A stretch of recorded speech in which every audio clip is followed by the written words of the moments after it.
Another hot day in the unit, but today we are trying to attempt to paint. I did a couple of practices with the new colour, which is great. So what we're actually doing is we're doing, it's not bare metal, but we're going back through the top layer into the primer. Then we've gone on with high build primer at the moment. On the body we're going to redo another high build primer coat on top of it, just to build that up, because there's still a few little blemishes on it. The panels have come out a lot better, simply because they haven't been bashed around so much as what the body had, and so we didn't have to do much work, or that much work, with them. So what we're doing now at the moment is we've given this a coat of high build primer, then primer, and now we've put on what I would call is a witness coat. So the witness coat is basically the final paint that we're going to finish it off on. Here we go. And I guess for most military restorations that would probably suffice, but we're going to the nth degree on this. So what we're actually doing now is flattening this back. We're doing it with 1000, and then this is bringing up any tiny imperfections that are popping up, which is just basically little lumps of paint there that were probably underneath on the primer. I mean, we did sand it, but it does sort of pop up. And then this tells us, by looking at this, that we have a nice smooth panel to work on. And here we've only just started on this one. Top tip on this, to try and keep these clear of dust, we actually do a little bit of sanding. We can either use a pressurised airline and blow the particles off, or just give it a quick dust down with a soft brush. That enables us to go back in again. We've got a nice surface. Okay, so we're going to carry on with this, and we'll go over, this is one of the doors. So that's the process we're going to use. We've got witness coats already gone roughly onto the bonnet, and that's just showing up around the edges. The middle bit I'm not so worried about, and we'll have that sanded back. Witness coat's gone onto the window frame, and we'll put witness coat onto that today. We've done the wheels, so they've come out quite well. But we're up against the British weather again. Either it's too cold, too wet, or too hot. We don't seem to get the right conditions, and that's because we are in a non-heated, non-air conditioned unit. So we just have to battle on and do the best we can. So the weather today is a lot cooler. There's not so much humidity, so it's not picking water up in the airlines, so that's fantastic news. So we'll try and get these, we'll get at least the wheels today into final top coat, and we can put them away. We've now got a new drying section out in the tank park, so where we can put panels when we finish, and they'll dry out nicely out there, and there's no chance of us getting any dust on top of them from our work in here. We'll go on, we'll do the rear door today. We'll do a witness coat and sand down on that, and then hopefully by the end of play today I want to have another high build top coat on top of this. So after we've welded it, we grind all the welds back, try and get them as flat as possible, but I mean, you'll never be able to get it perfect just in metal. We actually then sand the metal as well, but then we do use the thinnest smear of filler. We could start, if it was a deepish hole, you'd start with quite a thick filler. So I think they describe it on the deep repairs. How about that? Then after that, then we might go to something like a dolphin glaze. It's really, really thin. That goes over the top. That gets sanded down. Then we do, as I described yesterday, we do a witness coat. And when you do the witness coat on there, then the light catches it and it shows up whether there's any imperfections. And then we use this, rather like, so it looks like toothpaste. And this is fantastic stuff. Just the tiniest smear, and then you just rub it across the surface, and it actually fills in all the gaps. So you can probably see these little marks here. Okay, let's get in on there. But actually they're completely smooth now because we filled it with this and then sanded it. So we're now looking like we can either, depending on how much we've sanded, whether we have to have another primer on there, or we can carry on with more witness coat.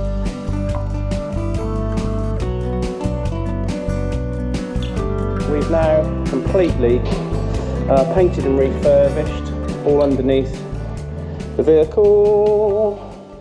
The new wheels and new tyres have gone on. We've done our final coats and paint, so that's the rough body has just been reassembled and put back together.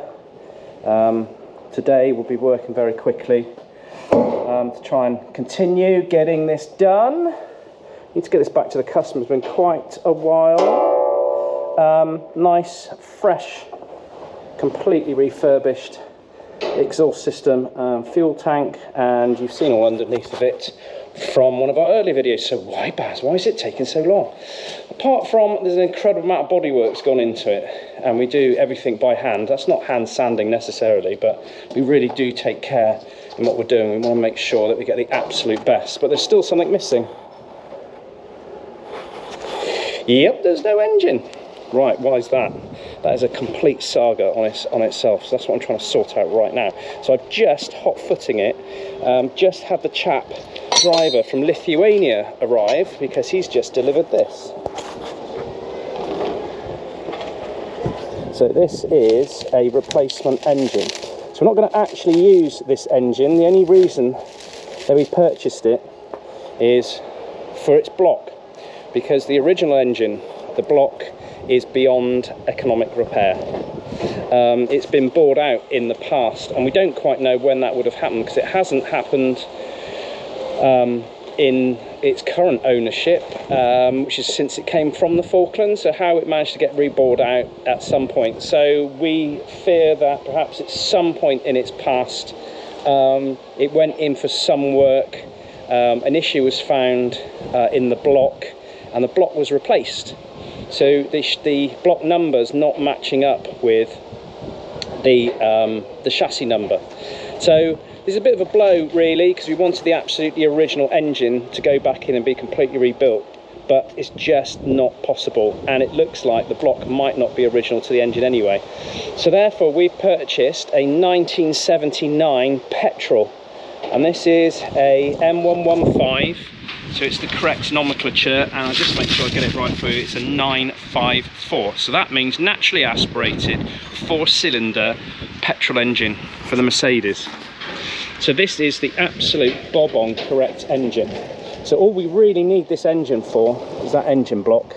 So I need to get this engine as quickly as possible down to the engineering shop, and we need to get the rest of that original engine bolted onto this block, or we might have to have this reboard as well. So it's touch and go. Time's really running out, so I need to load this and get it down to Hamlin's.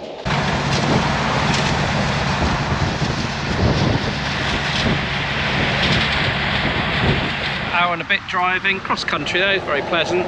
Come off the motorway, we don't want to really tax the Peugeot too much. So the engine's in the back. Let's go in and see the engineering shop, get them to ingest this piece of kit, and find out how they've been getting on with the original motor. But she looks really quite clean and quite nice, so hasn't been damaged in transit, so we're pretty positive about this one. So let's get her in and strip down.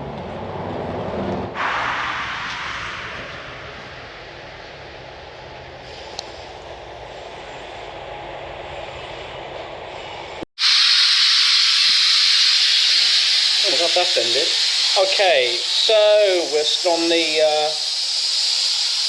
I wouldn't say reconstruction, but the putting back together of this Argentinian G Wagon. Just a couple of interesting things to note. On the normal G Wagon, you usually have a set of lights made by Hella. They're a metal back, and there's a lens across the top, and that actually fits inside the vehicle. But interestingly, these came with these externally mounted German lights. They're most certainly off of the Unimog. One wonders why the Argentinians put these on. Maybe there just weren't any rear lights available at the time by Hella, I don't know. We've got a locking fuel cap. I'm not sure that might have been a military issue. I would imagine that anything that needed a key was just going to create more havoc than it was necessary. That might have been a post-market thing put on, but definitely these Hella lights, if you look at the photographs of the period, these German lights of the period, they're correct. They've got their own certain charm. Interestingly, in this G-Wagon, it's got a rear seat that folds down, so that would have been capable of carrying a couple of people in the back. Not quite sure how militarily that would have been of any use, because you'd have to sort of scramble to get out over the front seat. By both the driver's seat and the passenger seat, you've got this sort of small amount of, well, it's exactly the same as the external rubbing strips. So why that was placed like that across, maybe there might have been some sort of rubber floor matting in there that was held in place by this, but that's just another interesting observation. We've We've got a switch missing over here. We'll have to look into that, find out exactly what that was meant to be doing. But it's quite a simplistic dash compared to, say, the Singaporean military Jeeps or the later G Wagons.